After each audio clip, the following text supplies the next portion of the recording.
You're welcome back. This is Mr. Hassan's Maths channel. I'm now answering question number 10 from the May-June 2019 CAIE Cambridge 9709 Pure Mathematics Paper 1. And this is variant 2. And the question here is about arithmetic progression. And, well, part A is about arithmetic progression. And this is question number 8 from my end of topic worksheet on series from my P1 collection of worksheets. And this question here, we are told about an arithmetic progression, and we're told about the sum of the first 10 terms and that they're equal to the sum of the next 5 terms. So we have to keep in mind our understanding of the type of progression we have. We have an arithmetic progression. And in the formula book, you'll find some different formulae for series. And you have arithmetic series, which has a formula UN equals A plus N minus 1 times D. Now, this formula here tells us about the value of a particular term in the sequence. So, for example, if we're considering the 5th term of the sequence, that would be denoted by U5. And the value of the, U5 represents the value of the 5th term of the sequence, and 5 represents the position of the term in the sequence. And then you have another formula which is Sn, and that's given by the formula n over 2 times 2a plus n minus 1 times d. And that stands for the sum of the terms up to that particular term in the sequence. So if you have, for example, U1 and U2 and U3 and U4, the sum of all of these together, if I add them together, that's what S5 would represent. The sum of the first 5 terms in the series. The first, second, third, fourth, and fifth. That's what that represents. The sum of all the terms from the first term up to that particular term. Okay, so of course N represents the term up to which we're finding the sum. A is the first term, D is the common difference. So in an arithmetic series, you have what's called the common difference, which is the number by which the series increases from one term to the other, or decreases, because if D is positive, it will increase by the same amount each time. It's arithmetic, meaning it will just increase by a constant amount each time, or if D is negative, decrease by that constant amount each time. Okay, so those are the meanings of those letters and these formulae. Now, in this question, we seem to be dealing with the first part of this question, the sum and the sum of the terms. So therefore, we're going to be focusing on this particular formula. Okay, so this formula will help us to deal with this particular question here, the sum of the first n terms of the series. All right, so it says the sum of the first 10 terms is equal to the sum of the next 5 terms. So if I set up as like an equation almost, you can say the sum of the first 10 terms, that's Sn, is equal to the sum of the next 5 terms. So it's like the 11th term, that's the next term, plus the 12th term, plus the 13th term, plus the 14th term, plus the 15th term, the next 5 terms. 1, 2, 3, 4, 5. So the sum of the first 10 terms in this, that's what they've told us in this particular progression, is equal to this. So this here represents the sum of the terms from the 11th to the 15th. So how can for the sum of the first 10 terms, I can just put here 10 over 2, that's 5 times 2a plus 9 times d. Okay, that will, I can have a formula that I can write down and I can use in this equation that I'm going to have to form to find the value of d in terms of a. That's what it looks. Show that the common difference of the progression is 1/3 a. So I've got to, in the end, find d in terms of a, and it should be 1/3 a. So how can I translate this now into a formula which can help me? Okay, now there's 2 ways of doing it. One way is very long-winded. I could actually use this formula, and I could say a plus 11d plus a plus 12d plus a plus 13d, all the way up to a plus 15d, and I'll have a formula which it would work, but it's going to be really long, right? A quicker way of doing that would be to say, okay, let's consider that, say this block represents here, from there to there, represents the sum of the first 15 terms. The sum of the first 15 terms, from the first term all the way up to the 15th term. That's the sum of all of them. Now, if I have this other block representing the sum of the first 10 terms, the sum of the first 10 terms from here to there. Now, if I subtract this sum from that sum, what's it going to leave me with? Well, it's going to leave me with this. It's going to leave me with the sum of the terms from the 11th to the 15th, because I've taken away the first 10 numbers and I'm left with the sum from 11 to 15. So I can say that the formula that I can use is the sum of the first 10 terms, because it says here the sum of the first 10 terms is equal to what I just mentioned now, the sum of the first 15 terms minus the sum of the first 10 terms. Because that's what the question said. The sum of the first 10 terms is equal to the sum of the next 5 terms, which this is what it represents. These are represented by this. So if I now I can put them into this sum formula, and it'll be a lot easier than having done these each separately for those. So the sum of the first 10 terms would be n as 10. So 10 over 2 times 2a. A is a, as I said here, plus n minus 1, which is 9, times d, which is what we have to find find what it is in terms of a. And that's equal to the sum of the first 15 terms, which would be 15 over 2. 15 over 2 times 2 times a, plus, that's going to be 15 minus 1, which is 14 times d. Okay, minus the sum of the first 10 terms, which is basically exactly the same as this. 10 over 2 times 2a plus 9d. Okay, so now I could simplify all of this. What I would do here to make life a bit easier is, so let's say we multiply everything by 2. Okay, if I multiply both sides by 2, then these cancel out. Okay, so I'm left with that. Okay, so I multiplied both sides by 2, so each term has a 2 in it, so the 2's cancelled out. So I'm going to have 10 times 2a, which is 20a. I could even make it simpler, by the way, by dividing by 5. In fact, I'll do that just to make my numbers smaller. If I also divide by 5, if I divide both sides by 5 as well, what's going to happen is this will become 2 times 2a plus 9d, and this will become 3 times 2a plus 14d, and this will become the same as that. This will become 2 times 2a plus 9d. So simplifying this, in fact, I can even make it even easier. If I add this to both sides, I'll have 4 times 2a plus 9d. Okay, I've just added this because this is the same as that. That's 2 of something, and here you have 2 of the same thing. If I add this to both sides, I'll have 2 times 2a plus 9d plus another 2 times 2a plus 9d. That's 4 times 2a plus 9d equals 3 times 2a plus 14d. I could have actually just expanded here and then, but I thought this makes life a bit easier. So now I can expand. That gives me 8a plus 36d equals 6a plus 3 times 14. That's 30 plus 12, 42d. I want to make d the subject of the formula. So what I'll do is I'll subtract 6a from both sides, and I'll subtract 36d from both sides. So it gives me 2a equals 6d. Divide both sides by 2. You have a. In fact, I want to make d the subject, so divide both sides by 6. So if I divide by 6, we've got to find d, right? So it's going to be 1 over 3a is equal to d. So we've shown that d equals 1/3 a, and that's what we had to do. Okay, so there's the answer to a part 1.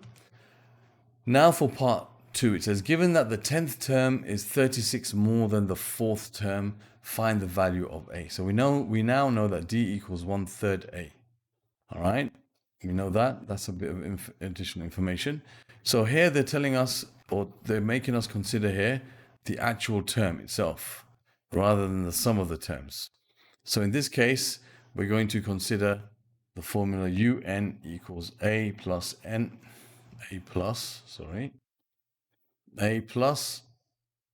minus 1 times d.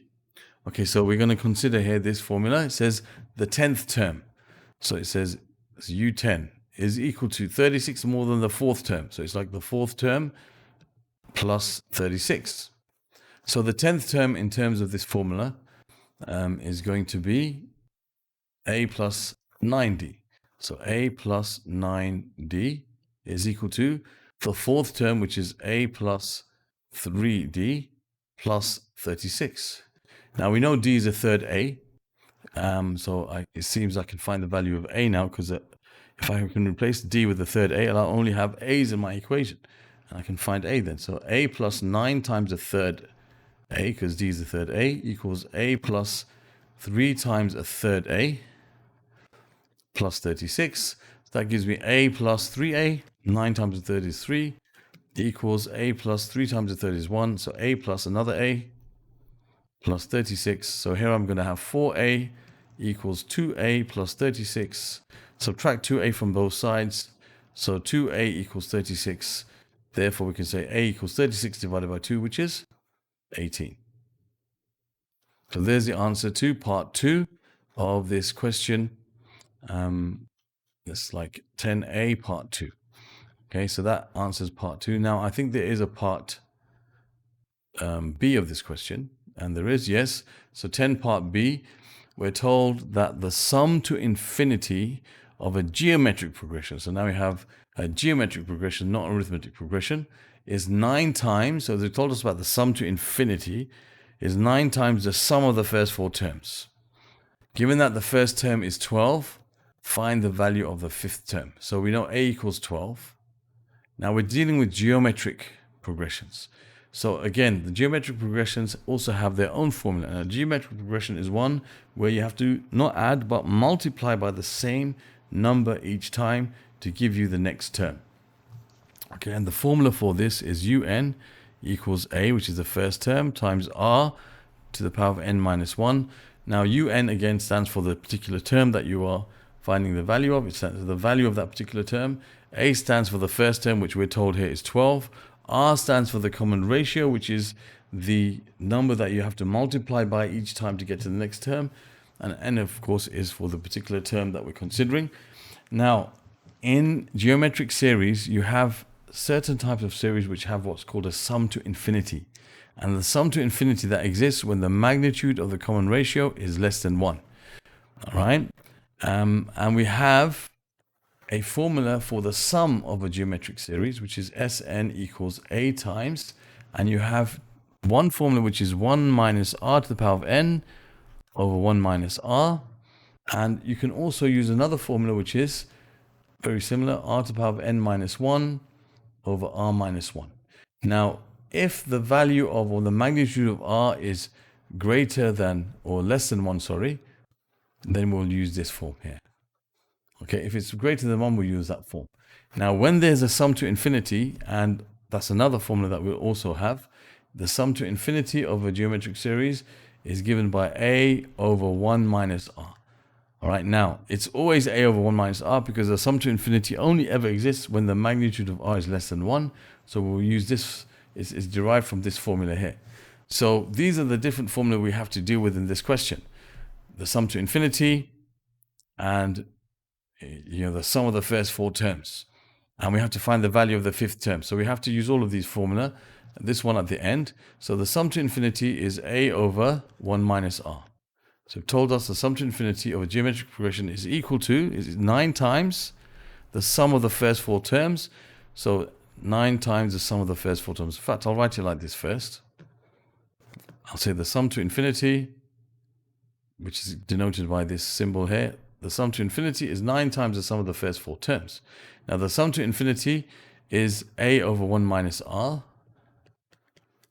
And you have 9 times, you're going to have a times 1 minus r to the power of n over 1 minus r. Okay, so what I'm going to do here, I know a is 12. And in this case, n is 4, because so this is the sum of the first 4 terms. Okay, this is, so I'll put here 4. Okay, this is going to be when you have a 4 there. So, a is 12, so it's going to be 12 over 1 minus r is equal to 9 times 12, a is 12, 1 minus r to the power of 4 divided by 1 minus r. Okay, so what we can do now is you can multiply both sides by 1 minus r, in which case they'll be cancelled out. So you're left with 12 equals 108 times 1 minus r to the power of 4. I can actually divide both sides by 108 to get rid of that. So it's 12 divided by 108 equals 1 minus r to the power of 4. And 12 divided by 108 is 1/9, because 12 times 9 is 108. That's right. That's equal to 1 minus r to the power of 4. Now what I can do is I can find what r to the power 4 is, add it to both sides, and subtract 1/9 from both sides. So I'm left with r to the power 4 equals 8 over 9. So r is equal to the 4th root of 8 over 9. I'm going to leave it like that for now, because we're not asked to find the value of r. Okay, but now we know the value of r, we can find the value of the 5th term. Because I know that the 5th term is going to be a times r to the power of 4. And we know a equals 12, and we know r equals the 4th root of 8 over 9. So the 5th term is going to be a, which is 12, times all of this to the power 4, which is the same as that. I can replace the r to the power 4 with 8 over 9. Okay, so that's going to give me, that cancels with that, and that's a 4. 3 goes into both of those. 4 times 8 is 32. I'm left with 32 over 3. So we can leave it like that, or if you want, we can write it as a mixed number. That's 10 and 2/3.